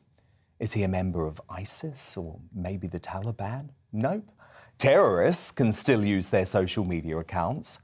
It's Dr. Robert Malone, an acclaimed scientist whose work in the late 1980s helped create the technology behind mRNA vaccines. But he's dared to question the efficacy and side effects of the COVID vaccine rollout. And on Joe Rogan's Spotify podcast, Malone claimed much of the COVID and lockdown hysteria is a result of a phenomenon called mass formation psychosis, a term, very ironically, now being censored by big tech. You have a society that has become decoupled from each other and has free-floating anxiety in a sense that things don't make sense. We can't understand it. And then their attention gets focused by a leader or a series of events on one small point, just like hypnosis. They literally become hypnotized and can be led anywhere. Anybody who questions that narrative is to be immediately attacked. They are the other. This is central to mass formation psychosis. And this is what has happened. Robert, it is so great to have you here tonight. I actually Googled mass formation psychosis over the weekend. And you know, the first response I found was a Reuters article with the headline, "Fact check. No evidence of pandemic mass formation psychosis, say experts," speaking to Reuters. Now, this is just part of big tech continuing to censor you, right? Following your various Twitter and YouTube and LinkedIn bans. So here's what's fascinating is that it's not my theory. The AP, Thomson Reuters, The Independent, and multiple other outlets. I just got a call today from MedPage Today, who wants to write another little ankle biter article, are all saying that this is not academic. They're attacking me for this theory, which they ascribe to me. They use citations from junior academics to do so. And it's not my theory. It's the theory of Professor Matthias Desmet of the University of Ghent. He's an absolutely solid academic with over 170 publications. He's come out with a book recently called The Psychology of Totalitarianism, in which he describes his mass formation theories. And they are built on a large library of over 200 years of academic research into this topic of the behavior of crowds, including by some of the people that are considered foundational in 20th century psychology, such as Hannah Arendt, a survivor of the Holocaust, in her book, The Origins of Totalitarianism. So this comes at us, and there are all these assertions being made by the fact checkers, as usual, that aren't actually grounded in fact, as usual. They didn't do their homework, as usual. And so Matthias and I have spent a good part of today writing a little Substack article that you can find at rwmalonemdsubstack.com titled Mass Formation, Deployed on You After Over 200 Years of Study. That's the situation we're in. And what's fascinating is how all of these entities have been triggered by this little tiny component of that Joe Rogan podcast, which, by the way, I'm told was the #1 podcast in the world, and has well over 50 million views. And what became trending out of that was fascinating to me is mass formation. And by the way, Matthias reprimanded me on a podcast that I did with him and Peter McCulley. He said, don't use the term psychosis because it's not in the Diagnostics and Statistical Manual for diagnosing psychiatric disease. So now let's all get on the bandwagon with Matthias, since it's his theory, and just call it mass formation, or we can call it mass formation hypnosis, but we're not supposed to say psychosis because the gods of psychiatry haven't blessed that yet. I like the term, and I think it makes a lot of sense. And I've just been wondering, Doctor, if you've been looking at what's happened in Australia with Novak Djokovic over the past few days and his treatment, and wondering if that could be an example of mass formation psychosis. It is, and there are many, many examples, and many historic examples. A case can be made that the story of Jesus Christ reflects this, that the Twin Towers coming down, the events around the communist scare in the United States, It goes on and on. Of course, the Russian Revolution and Stalin and his purges and, okay, we're not supposed to say this, Hitler, and the things that happened during World War II to the Germans and the German mind. This is a fundamental aspect of human behavior. And Matthias documents in his new book how this has gotten worse and worse and worse under the influence of mass media.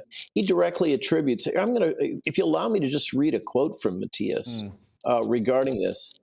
If under these conditions a narrative is distributed through the mass media, which indicates an object of anxiety and provides a strategy to deal with this object of anxiety, then all the free-floating anxiety might be associated to this object, and a huge willingness might be observed to participate in this strategy to deal with the object of the anxiety. Now, this is, forgive me, this is a serious academic using academic talk, but basically he lays the blame for this right at the front door of the global mass media.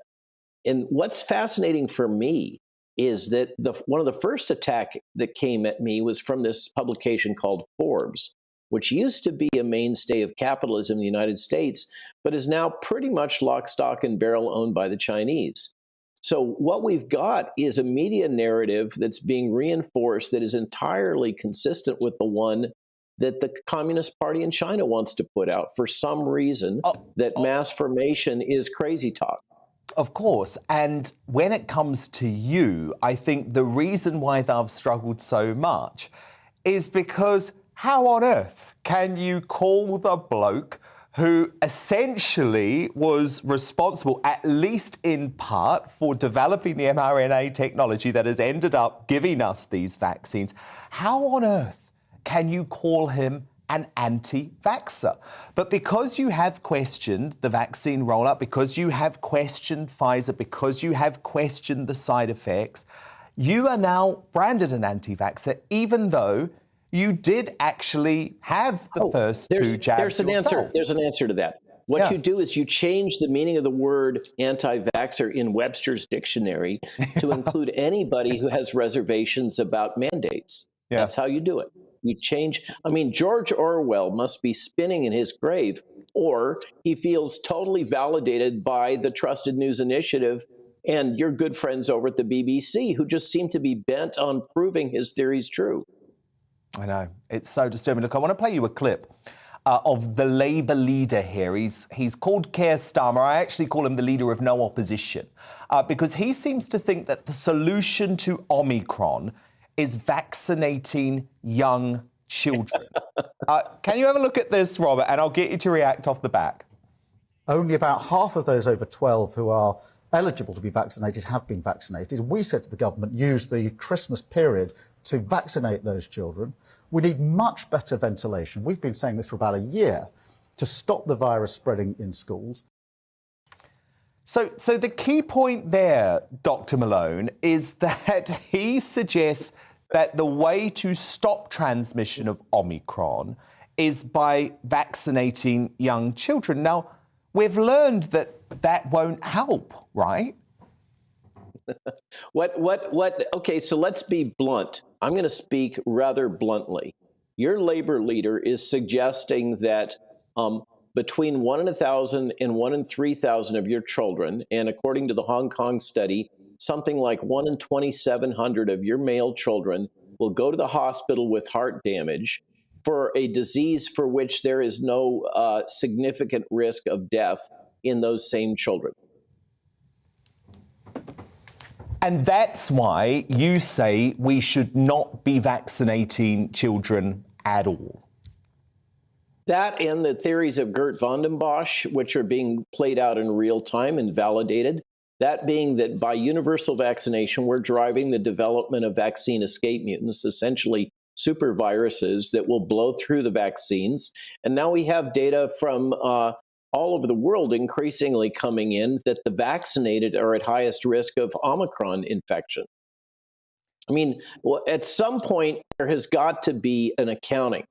These people have got to be held to account for what they have done to us. And as is being documented in the British press, thank you very much, We have had British government and other governments now coming clean with the fact that they have intentionally used fear to drive behavior in their populations. This is grossly unethical, and people have to be held accountable for it. Full stop. I'm sorry, I'm a little angry about this. No. I try to stay balanced, but I understand this is why. just not right. I understand why, and I've spent the past 22 months calling out that fear as well. Do you, Dr. Malone, though, agree with Professor Sunetra Gupta, who is one of the co-authors of the Great Barrington Declaration, also shamefully silenced by the mainstream media and big tech, who was on the show recently and said she still does believe the extremely clinically vulnerable should be vaccinated? So that is an issue that is a little bit on the edge, and it depends on which database and the multiplicative factors that you apply to that database you're going to look at. The problem is the data are a mess. They're a hot mess right now, and it's hard to do good risk-benefit evaluation, but there are many credible analyses that suggest that even for those high-risk individuals, the number of lives saved by vaccination is exceeded by the number of lives that will be compromised by the vaccine. So I've supported the Great Barrington Declaration in editorials. I have also been attacked for that by our good friends in the United States government. But it's a gross tragedy that we now know we can lay at the feet of Drs. Tony Fauci and his colleagues, Francis Collins and Cliff Lane in the United States, this intentional attack on the authors of the Great Barrington Declaration. That's another obscenity. But in terms of the specific question, this is a topic in flux right now, and it presents great difficulty for me, because if we're going to maintain my integrity, I have to acknowledge that as the data are coming out more and more, it is getting more and more dicey to vote in favor of any population being administered these genetic vaccines. Fascinating stuff. Well, look, please keep in touch with us, Dr. Malone, because you're obviously a very important voice. Obviously, we get both sides of the argument here on GB News. So in response to Dr. Malone's account being suspended, a Twitter spokesperson told us Dr. Robert Malone's account was permanently suspended for repeated violations of our COVID-19 misinformation policy. We will permanently suspend accounts for repeated violations of this policy. On Dr. Malone's comments about mass formation psychosis around COVID, Stephen Riker, Professor of Social Psychology at the University of St Andrews and, crucially, a SAGE member, said telling people who disagree with you that they are deluded and in a state of psychosis is essentially a device to silence them and a form of disrespect. It alienates and hence undermines an attempt at dialogue. It isn't an explanation of the problem, it is part of the problem. And Pfizer have responded to Dr. Malone's comments. The company told us tonight, with hundreds of millions of doses of the Pfizer-BioNTech COVID-19 vaccine administered globally, the benefit-risk profile of our vaccine remains positive. Coming up, as Love Island star Molly May Hague apologises for comments that ridiculously saw her labelled Margaret Thatcher with fake tan, did the hypocritical left target her for being a middle-class white woman? Political commentator Maya Tusi tackles this case of identity politics on steroids in Uncancelled shortly. But next, after radio DJ Majid Nawaz is axed for his COVID views, is anyone safe? And please, can we stop giving boring, pretentious movies like Benedict Cumberbatch's awful Power of the Dog shed loads of awards? Getting mixed up with her. You are marvelous, Rose. We were married Sunday.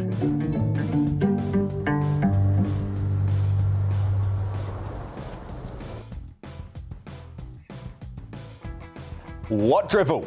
Grab some popcorn, my panel of the good, the bad, and the ugly. I'll leave it to you to decide which is which. We'll return with more Media Buzz next.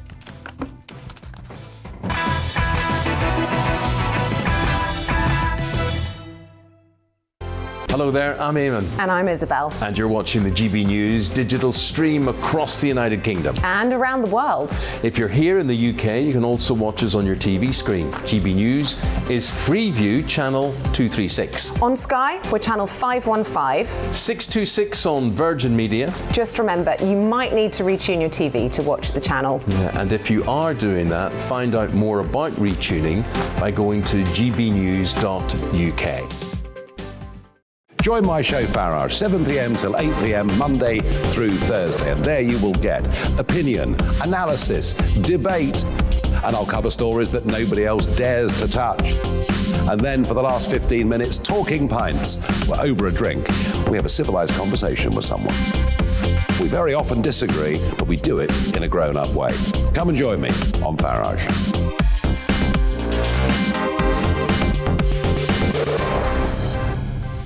I'm Dan Wootton. Join me Monday to Thursday from 9 to 11 for the feistiest and most fun news debate on TV, where free speech reigns. I'll bring you a sharp take on the day's biggest stories, bombshell newsmaker interviews, and A-list guests.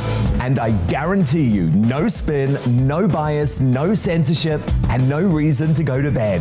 That's Dan Wootton tonight, Monday to Thursdays from 9 on GB News. Hello there, I'm Eamon Holmes. And I'm Isabel Webster. And we hope you can join us for Breakfast with Eamon. And Isabel. You make me laugh out loud, belly laugh. Is that important first thing in the morning? Yeah, absolutely. And there's me trying to be deadly serious. News is a serious business. Yeah, I have to rein you in sometimes. Well, it doesn't stop us laughing at it. It doesn't stop us having an opinion on what's going on. Yeah. And it certainly will not stop us reflecting what you think. Weekdays from 6 to 9:30 on GB News.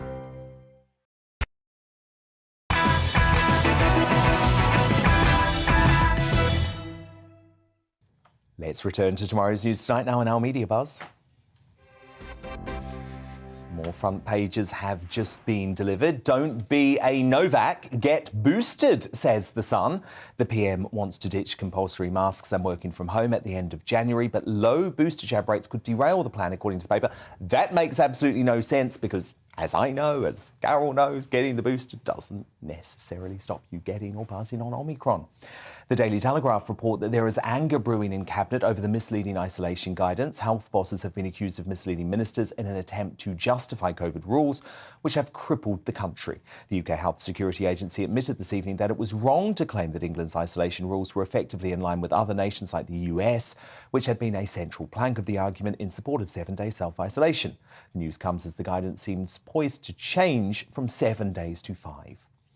But like a lot of tomorrow's papers, The Independent leads on a new alleged lockdown party at Downing Street.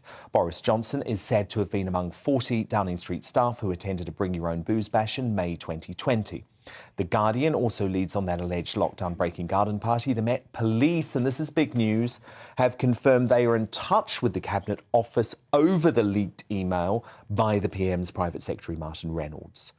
My superstar panel back with me now, Daily Express columnist Carol Malone, senior reporter at the newspaper Benjamin Butterworth, and the social commentator Esther Kraku. Carol, this is a really interesting one, isn't it? Because I feel like there is absolute fatigue when it comes to these Christmas party stories. We all know folk at number 10 Downing Street were making the rules and were breaking the rules. But do you feel like we've just moved on from this now? We know there's an investigation happening and that will report back. I kind of do think that this is the most shocking yet, actually, because this is kind of willful and organised, and unlike some of the other ones which they said weren't. When we were being told that we could only meet with one person and outside. It is shocking and it is terrible. What's going to happen? Nothing's going to happen. Nothing's going to happen to the people who were there. We know now that they broke the rules. We know that they can't preach to us about breaking the rules. That's a given. But, you know, I think this is getting such big licks now because there's not an awful lot happening at the moment, and this is just like another story to batter Boris and the government with. No, they shouldn't have done it. Absolutely not, when we were all being told we should. But, you know, we're moving on now. We've just been talking about how Omicron is, you know, the last blast of COVID and how it's nearly over. So it just feels like, you know... I mean, this aide, Boris's principal private secretary, Martin Reynolds, he'll probably have to take the hit on this, Benjamin Butterworth. I find it hard to believe that he will survive this. Yeah, and of course that would just be the latest example of someone else bearing the brunt of Boris Johnson and his incompetence. So you'd say Boris should resign over this? Well, I mean, chance would be a fine thing. You know, the truth is, I actually felt quite sorry for Allegra Stratton when she got caught up in that video before Christmas, because she hadn't been to that party. You know, she hadn't been responsible for the government's messaging. That was Boris Johnson, and she took the hit. And I dare say this guy will take the hit because, as far as we know, Boris Johnson was at the party. He's one of his chief aides. He would have known what was going on. Esther Kraku, all this makes me feel is utter fury that I ever followed any of the rules. And by the way, I'm not saying I was perfect, right?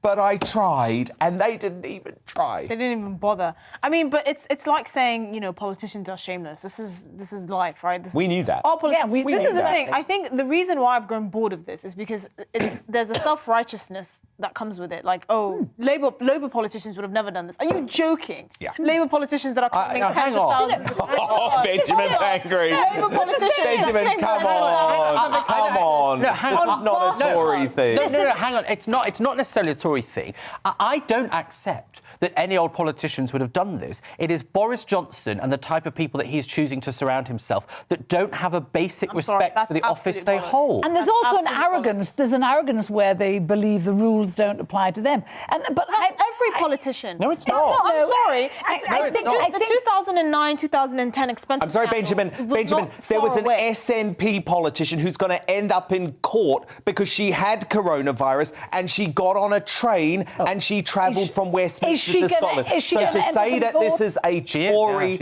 problem is nonsense. Now, I want to move on, though, because before the break, I spoke with the renowned virologist, mRNA vaccine developer, Dr. Robert Malone, who has been censored by Twitter and the mainstream media for challenging the COVID narrative. But he's not the only one, you know. Closer to home, LBC presenter Majid Nawaz has been sacked for daring to question the use of booster jabs amid the Omicron variant surge.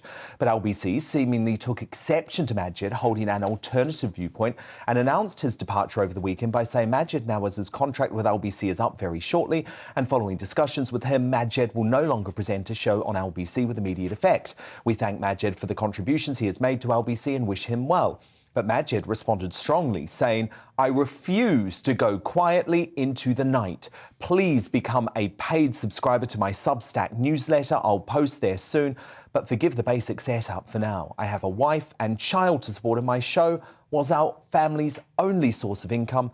Thank you. I did not quit. My contract expires in April 2022. Make of that what you will. I'm off permanently.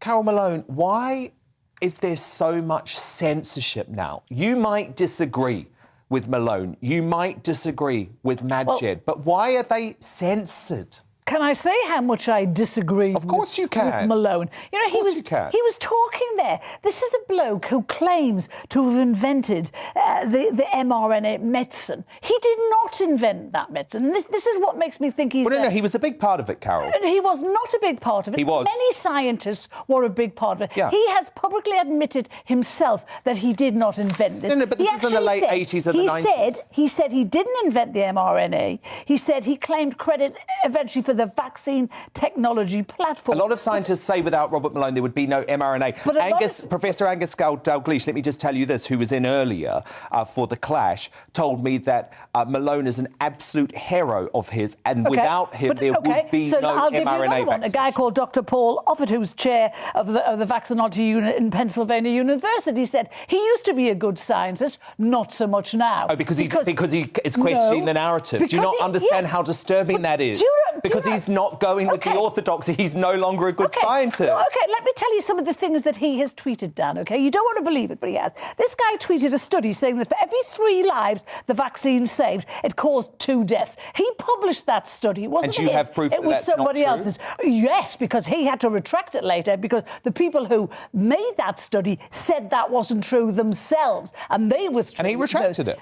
Well, he had to retract it because the people whose study it wasn't true. He tweeted a study that wasn't his that said But that doesn't discredit everything he said. Well, kind of it does. It's a pretty bad sign. Well, Carol, if we're talking about scientists making mistakes, then we also would never listen to Ferguson, Whitty or Valance. He also did a false video, where he claimed spike proteins generated after vaccination are toxic to cells. Not true. That was debunked by science. He also suggested Pfizer and Moderna make COVID more dangerous. Where's the proof of that? Where is it? we haven't got it. This guy perpetrates falsehoods all the time. Well, Esther, and it's just because he looks like and he sounds good, it doesn't mean no. But that's not true, because believe me, spent all weekend reading up about and this I have guy's too history. today. I just don't think this describes... He is a credible scientist. I'm sorry. No, that doesn't mean that everything he says that doesn't is right. invalidate everything he's saying. But the bigger thing that should concern you is why don't you let him expose himself? All the points you've made there, they're perfectly valid. But we won't know this because he's been deplatformed. Because he is feeding people's fears and paranoias. Hang on, he was deplatformed. Twitter isn't the real world, Esther. You know, YouTube, it's not the law.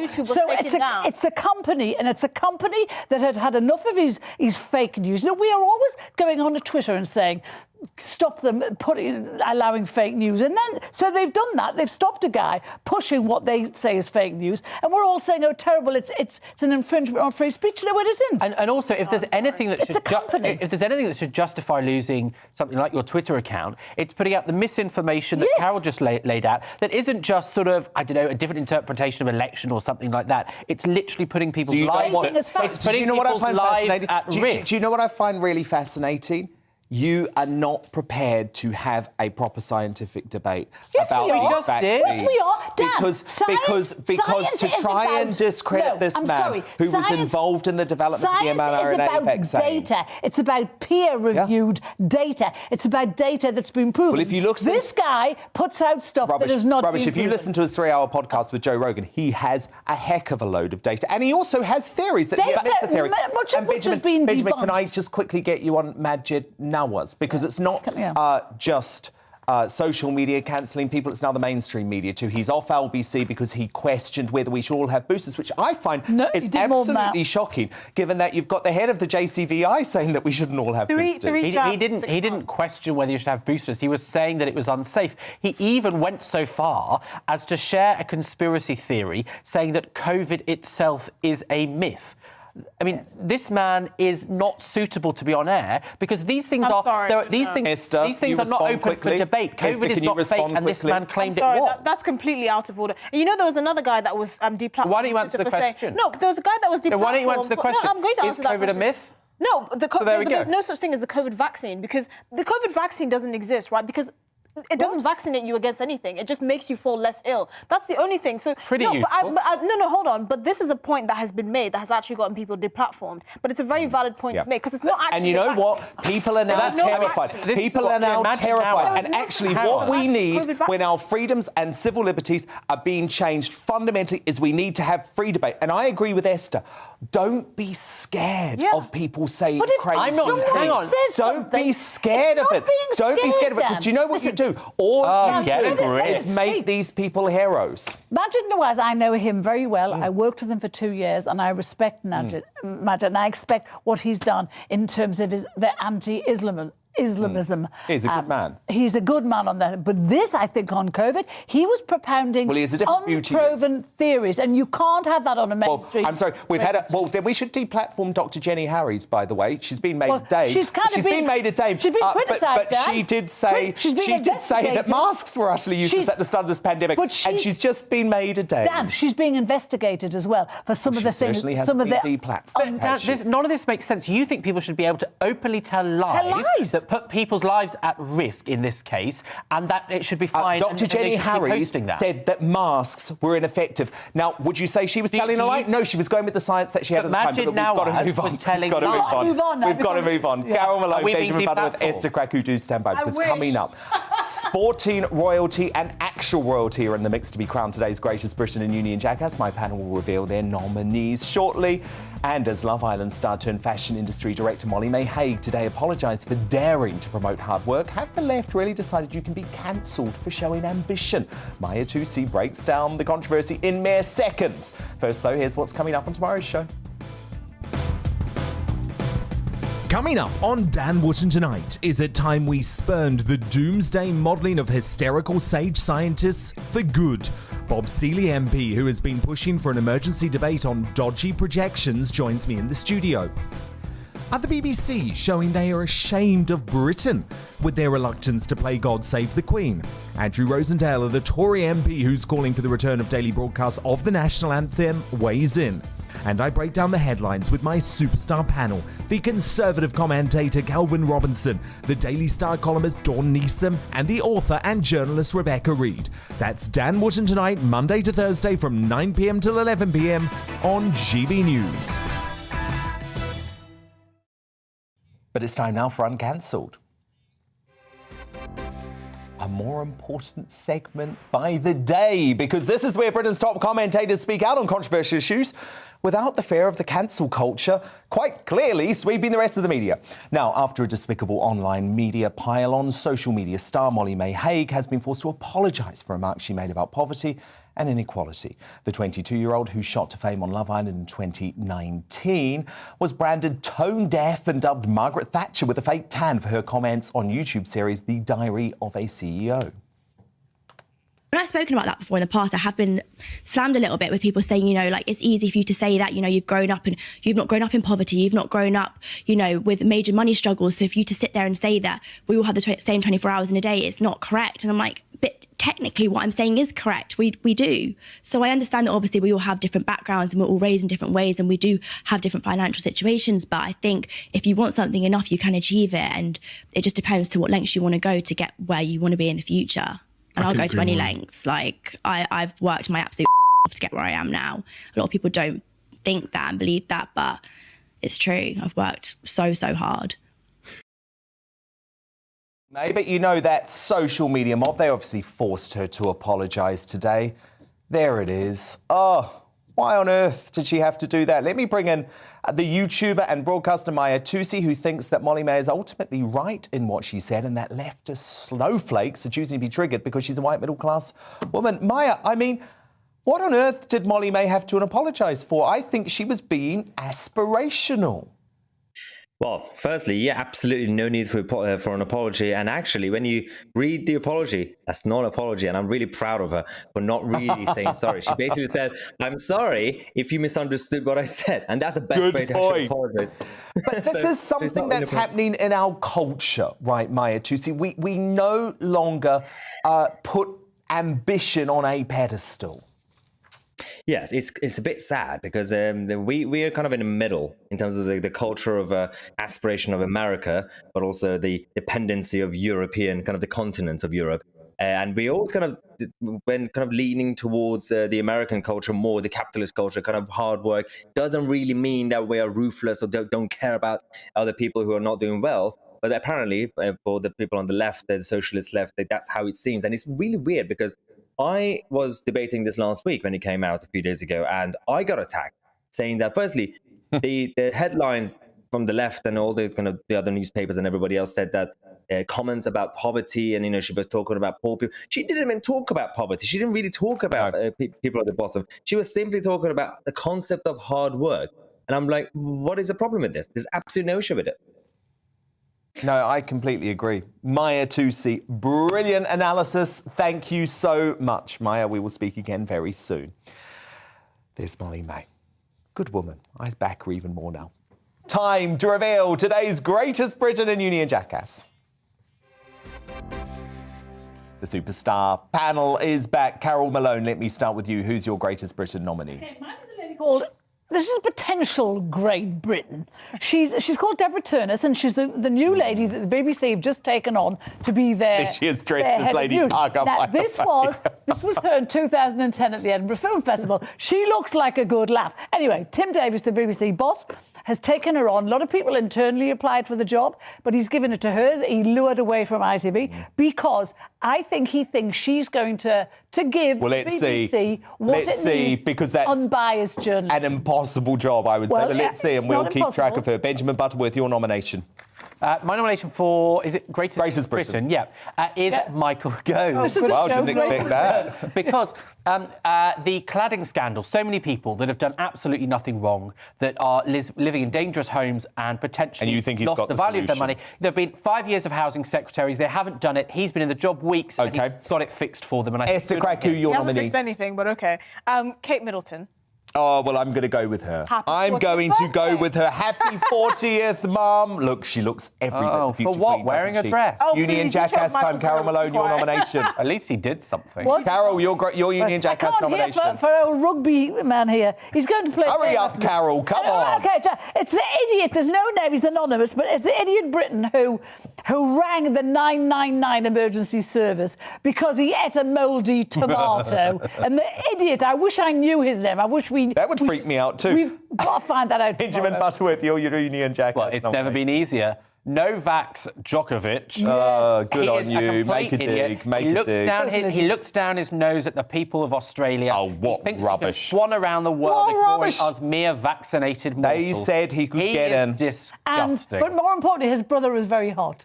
Yeah, he should have been my greatest British. And Esther Kraku, your nomination for Union Jackass. Katie Price. For having less than nice things to say about Peter Andre's wife. Oh, I'm not I gonna go into read detail, this. But it's very just unladylike. She went to town, didn't she? Do you know what? It's a double win for Esther today. Union Jackass is Katie Price, but what a great panel it's been. Feisty one today. Carol Malone, lovely to have you back. Benjamin Butterworth, thank you too. And Esther Kraku, our double winner. I'll be back again tomorrow from 9 p.m. Thank you for your company tonight. Time for headliners now. Good night. Good evening. Wet weather for many this evening, but tomorrow a bit of a north-south split, staying fairly dull and damp across the south, but much brighter skies across the northern half of the UK. This set of weather fronts is responsible for the cloud and rain, but they are all, as I say, shifting south, allowing clearer skies to follow across Scotland and Northern Ireland by morning time, and then eventually across northern England and Wales as well. But it will be fairly grey to start with, the clouds sticking around here overnight across England, Wales, some rain and drizzle for most, some heavier bursts likely over the Midlands and eastern England, but clearer skies arriving for Scotland and Northern Ireland, allowing a touch of frost certainly over hills and in rural areas. Towns and cities just about staying above. Staying pretty windy across the far northwest. Lighter winds further south, but it will be quite a grey start to Tuesday, albeit pretty mild as well. Still some heavier bursts of rain to come over eastern areas, at least for a time during the morning, but the rain should clear from northern England by mid-morning, North Wales, so brighter skies here for the afternoon. Sunny spells for Scotland and Northern Ireland, always some